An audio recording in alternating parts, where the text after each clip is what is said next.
Phase one, volume analysis.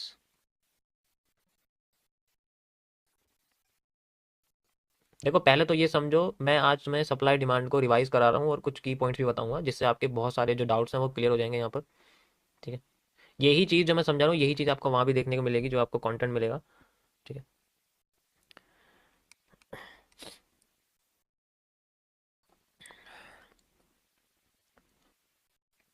Moderator थोड़ा सा दबाव डालो यार। हाँ?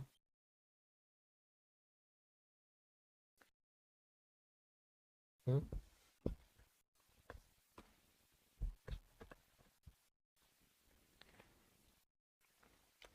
तो जैसे पहले तो समझो, जो वॉल्यूम होता है वो दो तरीके का होता है। ठीक है, वॉल्यूम है वो दो तरीके का होता है। यही टॉपिक आपको, सेम टॉपिक आपको ऐप पे ही मिलेगा, जो मैं कल अपलोड होगा ना उसमें यही सेम मिलेगा आपको, तो रिवाइज हो जाएगा दोबारा दोबारा जो भी समझा रहा हूँ। हमारे पास इतना टाइम नहीं होता कि मैं तुम्हें पूरा बताऊं, तो आप समझ सकते हो। तो वॉल्यूम जनरली हमारे पास जो होते हैं दो तरीके के होते हैं, मैंने आपको बताए भी हैं। ठीक है, एक वो है जो दुनिया मानती है, यानी कि हम बोलते हैं उसको ट्रेडिंग वॉल्यूम। ये अलग तरीके का होता है, इससे हमें कोई मतलब नहीं है, ये किसी काम नहीं आता। अगर मैं अपनी बात करूं, मेरे तो किसी काम नहीं आता। एक होता है होल्डिंग वॉल्यूम, ये ही काम आता है बस। ये भी नहीं कि इसका थोड़ा सा हिस्सा काम आता है, नहीं नहीं नहीं नहीं नहीं नहीं नहीं। ये पूरा काम आता है, सारा खेल ही इसी का है। ट्रेडिंग वॉल्यूम वो होता है जो मार्केट में सेम टाइम में ऊपर नीचे ऊपर नीचे ऊपर नीचे मार्केट होती रहती है, होती रहती है, होती रहती है, होती रहती है। ठीक है, इससे कैंडल के साइज से कोई फर्क नहीं पड़ता। ट्रेडिंग वॉल्यूम का मतलब होता है कि जैसे मान के चलो अभी एक कैंडल बनी है ये वाली। ठीक है, ये एक कैंडल बनी हुई है। ओके, इसके बाद नेक्स्ट कैंडल बनती है, मैं तुम्हें पहले चार्ट पे बता रहा हूँ। अब नेक्स्ट कैंडल, मान लो यहां से लेके यहां तक का जो प्राइस है, यहाँ है 100 और यहाँ है 200, मान लो एग्जांपल के लिए। ठीक है, ये पॉइंट का डिफरेंस है। तो मार्केट पहले 100 पॉइंट ऊपर जाती है, फिर 100 पॉइंट नीचे जाती है। ठीक है, यहाँ पर आपके सामने जीरो है, जैसे मैं बोलूँ 100 पॉइंट ऊपर जाती है, 100 पॉइंट नीचे जाती है, फिर यहीं आ जाती है। कैंडल की बॉडी क्या है, जीरो। लेकिन इसका ट्रेडिंग वॉल्यूम कितना हो गया, 100 ऊपर गई 100 नीचे गई, तो ट्रेडिंग वॉल्यूम हो गया यहाँ पर 200 पॉइंट का। This is called the trading volume. अब जितना हम इसमें लॉट लेते हैं वो उससे मल्टीप्लाई करके पैसे में आ जाता है, रुपए में आ जाता है, डॉलर में आ जाता है। ठीक है, अब जैसे मान लो मैंने स्टैंडर्ड लॉट लिया है, एक लॉट लिया है किसी भी करेंसी में, जैसे मान लो फॉरेक्स के ब्रोकर्स के अंदर एक लॉट लिया हुआ है मैंने।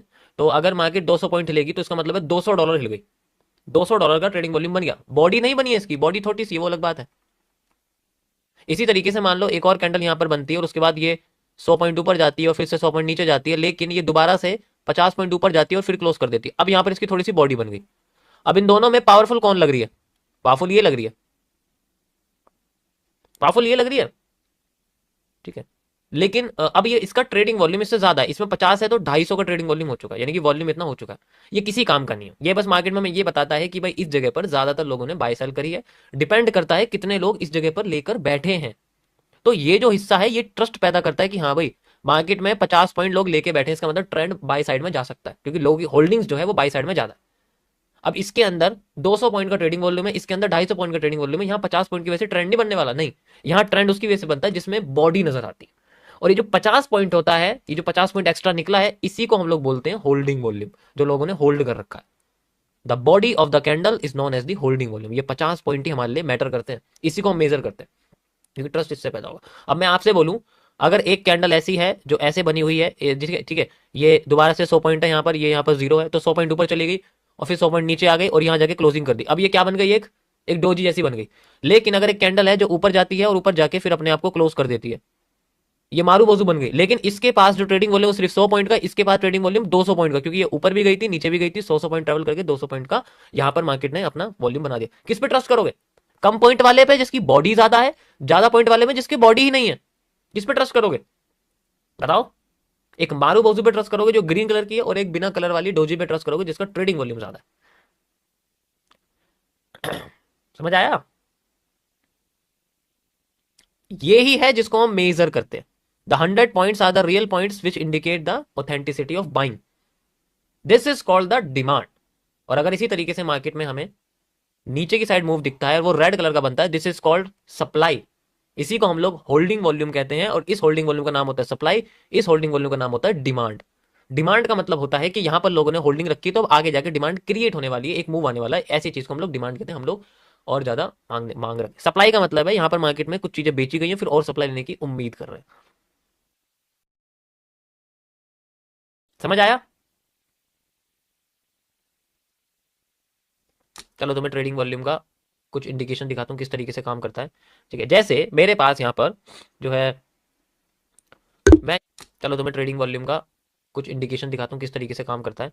ठीक है, जैसे मेरे पास यहाँ पर जो है मैं यहाँ पे से तो बिटकॉइन में लगता नहीं है, पर फिर भी मैं लगा देता हूँ। वॉल्यूम का मैं इंडिकेटर लगा रहा हूँ, ये नॉर्मल वॉल्यूम का इंडिकेटर है। ठीक है, इसमें नहीं लगेगा, मैं दूसरे में लेके चलता हूँ। गोल्ड में लग चुका है। अब यहाँ पर अगर आप देखोगे, आपको फर्क दिखाता हूँ, फर्क क्या होता है, किस तरीके से हम लोग आइडेंटिफाई करते हैं। ठीक है,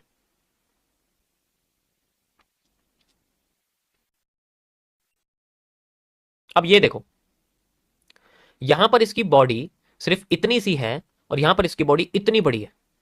इसकी इतनी सी बॉडी का जो नीचे वॉल्यूम है, या जो ग्रीन आपको दिख रहा है हिस्सा यहाँ पर, कितना ज्यादा वॉल्यूम है। दिस इज ट्रेडिंग वॉल्यूम, यानी कि इस जगह पे मार्केट ने ज्यादा बाय करी है, फिर सेल कर दी, फिर बाय कर दी, फिर सेल कर दी, फिर एंड में थोड़ा सा वॉल्यूम होल्डिंग का छोड़ दिया कि यहाँ पे थोड़ी सी क्वांटिटी छोड़ देते हैं। यहां पर मार्केट में ट्रेडिंग वॉल्यूम में उतना जितना मूवमेंट है, बस एक बार मार्केट ने ओपन करी नई कैंडल, ऊपर जाके क्लोज कर दी, कोई ज्यादा मूवमेंट नहीं दी, इसलिए इसका ट्रेडिंग वॉल्यूम नीचे देखो छोटा है, जबकि इसकी बॉडी बड़ी है। तो दिस इंडिकेट द बाइंग। ऐसे रियलिटी पता लगती है हर ट्रेंड की। ट्रेडिंग वॉल्यूम ज्यादा होने से ट्रेंड नहीं आता कभी भी, होल्डिंग वॉल्यूम ज्यादा होने से फर्क पड़ता है। ये तो बस एक इंडिकेट करती है कि हाँ भाई इस जगह पे ज्यादा बाय सेलिंग हुई है, बस। तो ये आपको एक नॉर्मल ट्रेडिंग वॉल्यूम निकाल के दे देगी कि अगर 4 पॉइंट की हुई है, मान लो 20 पॉइंट की हुई है, तो 20 पॉइंट को प्राइस से मल्टीप्लाई कर देते हैं, उतना वॉल्यूम निकल के आ जाता है। ये इस तरीके से कैलकुलेट करता है। समझ आया? This is how market creates trading volume. अब ये यहाँ पर जो आपको दिखा रहा है, ये 20 पॉइंट दिखाएगा। देखो अभी मैंने मेजर करा, ये देखो यहाँ पर आप देखोगे, यहाँ पर ये जो हिस्सा आपको दिख रहा है ना, यहाँ पर देखना 20 पॉइंट दिखाएगा, दिखाओ ऊपर वॉल्यूम 20 पॉइंट। इसका मतलब क्या है कि 20 पॉइंट का यहाँ पर ट्रेडिंग वॉल्यूम है। अब अगर मैं इधर आ जाऊँ तो यहाँ देखो, यहाँ 81 पॉइंट का ट्रेडिंग वॉल्यूम है, बढ़ गया ना। तो यहाँ पॉइंट्स फ्लोट होते रहते हैं, जिसकी वजह से मार्केट में वॉल्यूम बढ़ता है, वो भी ट्रेडिंग का। लेकिन इससे कोई फर्क नहीं पड़ता ट्रेंड में। समझ आया यहाँ तक? तो हमें मेजर क्या करना पड़ेगा, हमें मेजर करना पड़ता है body of the trend. Body ही हमें बताती है कि इसके अंदर कितनी शक्ति है और कितना कमजोर है। अब इस जैसे ट्रेड, अब देखो इस ट्रेडिंग, अब बताओ इसका यूज क्या है? कुछ भी यूज नहीं है मेरी नजर में, देखोगे ना इसका कोई यूज नहीं है। बस ये आपको ये पता है किस लिए यूज होता है। अगर मेरे हिसाब से देखे तो मेरे हिसाब से कोई यूज नहीं है इसका, मेरे हिसाब से बेकार है। अगर यूज होता है तो ये उस लिए यूज होता है जो मार्केट अगर स्मूथ चल रही हो, फिर वहां पर कंसोलिडेशन आ जाए, वहां ये यूज होता है, क्योंकि उस जगह पे मार्केट में ज्यादा मूवमेंट आती है, वॉलेटिलिटी को ये शो करता है। समझ गए? ओके, चलो अब नेक्स्ट करते हैं हम लोग आगे की चीज कि कैसे मेजर करा जाता है इसके बेसिस पे। तो जब हमें पता है कि हमारे पास होल्डिंग वॉल्यूम है, तो ट्रेडिंग वॉल्यूम का कोई यूज नहीं है, इसका कोई यूज नहीं है। देखो, होल्डिंग वॉल्यूम हमेशा ट्रेडिंग वॉल्यूम से छोटा रहता है, लेकिन ट्रेडिंग वॉल्यूम होल्डिंग वॉल्यूम से हमेशा या तो इक्वल रहता है या ज्यादा रहता है, वो कभी कम नहीं हो सकता। तो ट्रेडिंग वॉल्यूम बढ़ सकता है, ट्रेडिंग वॉल्यूम इक्वल हो सकता है, लेकिन ट्रेडिंग वॉल्यूम कभी कम नहीं हो सकता। होल्डिंग वॉल्यूम भी हमेशा ट्रेडिंग वॉल्यूम के बराबर रह सकता है, होल्डिंग वॉल्यूम कभी भी ट्रेडिंग वॉल्यूम से कम नहीं हो सकता और ज्यादा भी नहीं हो सकता। वो सेम रह सकता है अगर हो सकता है तो, वरना नहीं। चलो अब बात करते हैं इस होल्डिंग वॉल्यूम के बेसिस पे मैंने सप्लाई डिमांड को किस तरीके से यहां से मेजर किया था। तो यहां मैं सबसे पहले आपको डिमांड मेजरिंग दिखाने वाला हूं विद ए लाइन जिसका नाम मैंने रखा हुआ है QFL, the quantity following line. This line will represent the demand या सप्लाई। हम लोग ऐसी चीज यहां यूज करते हैं, तो हम बोलते हैं quantity following line. Got it? किस तरीके से काम करते हैं। अब अगर मार्केट में हमें मूवमेंट दिखती है डाउन की, और फिर बाद में अप की, फिर डाउन की, फिर अप की, फिर डाउन की, फिर अप की, फिर डाउन की, अब यहां से मार्केट हमें डिमांड क्रिएट करने वाली है, लेकिन हमें नहीं पता कि यहां से करेगी, यहां से करेगी। तो हमारे पास यहां से लेके यहां तक की सप्लाई है, ठीक है, हम लोग ये सप्लाई उठाते हैं और इसको यहां लगा देते हैं। अब इसका 50-40% तो यूज करते हैं, वो अलग बात है। अगर मैंने बोला 100%, यहां तक सप्लाई यहां तक आ जानी चाहिए पिछले वाले की। हम यहाँ पर जो मेजरिंग है वो बॉडी से करते हैं और बॉडी तक खत्म कर देते हैं, और फिर मार्केट अगर मैं रेस्पेक्ट करती है इस जगह पे आके, तो यहाँ आके वो वही पैटर्न बनाना चाहिए जहां वो यहाँ बनाई थी या यहाँ बनाई थी। रिसेंट के जो पैटर्न होते हैं वो कॉपी होने चाहिए, और फिर बाद में हम डिमांड यूज करते हैं, यहाँ से यहाँ तक की कॉपी करते हैं और फिर बाद में यहाँ से लेके यहाँ तक लगा देते हैं।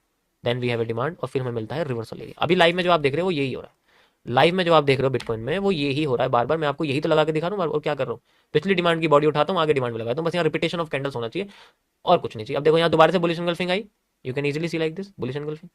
ठीक है, यू कैन इजीली से bullish engulfing, bullish engulfing, bullish engulfing, मतलब एज ए वैसा वाला कॉन्सेप्ट। तो रिपीटेशन ऑफ कैंडल्स है जब मार्केट में सप्लाई। अब मेजर कैसे करते हैं, जैसे मैं कहीं भी लेके चला जाऊँ इसको, जैसे मैं यहाँ पर लेके चला जाऊँ इस जगह पर, ठीक है, तो मुझे नहीं पता मार्केट कितना जाएगी ऊपर, ठीक है। तो अगर मान लो मेरे पास रिसेंट सप्लाई और मार्केट सिर्फ यहाँ तक बनी हुई है, ये मान